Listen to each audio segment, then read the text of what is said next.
ಲಕ್ಷ್ಮಿ, ತಂದೆ ಹೆಸರು ಶಿವು. ಬಾಲಕಿಯರ ಸರ್ಕಾರಿ ಪದವಿ ಪೂರ್ವ ಕಾಲೇಜು ಪ್ರೌಢಶಾಲಾ ವಿಭಾಗ ಸುರಪುರದಲ್ಲಿ ನಾನು 10ನೇ ತರಗತಿಯಲ್ಲಿ ಓದುತ್ತಿದ್ದೇನೆ. ರಾಸಾಯನಿಕ ಕ್ರಿಯೆಯಲ್ಲಿ ಬರುವಂತಹ ರಾಸಾಯನಿಕ ದ್ವಿಸ್ಥಾನಪಲ್ಲಟ ಕ್ರಿಯೆಯನ್ನು ನಾನು ಈಗ ಪ್ರಯೋಗದ ಮೂಲಕ ಮಾಡಿ ತೋರಿಸುತ್ತೇನೆ. ರಾಸಾಯನಿಕ ದ್ವಿಸ್ಥಾನಪಲ್ಲಟ ಕ್ರಿಯೆಯನ್ನು ಮಾಡಲು ತೆಗೆದುಕೊಂಡಂತಹ ವಸ್ತುಗಳು ಸೋಡಿಯಂ ಸಲ್ಫೇಟ್ ಮತ್ತು ಬೇರಿಯಂ ಕ್ಲೋರೈಡ್.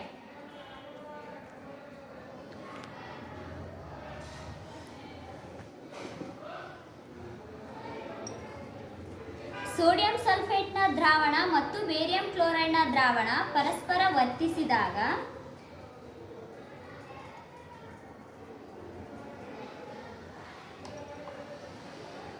ಸೋಡಿಯಂ ಕ್ಲೋರೈಡ್ ಮತ್ತು ಬೇರಿಯಂ ಸಲ್ಫೇಟ್ ದೊರೆಯುತ್ತದೆ ಹಾಗೂ ಬಿಳಿ ಬಣ್ಣದ ಪ್ರಕ್ಷೇಪಣ ದೊರೆಯುತ್ತದೆ.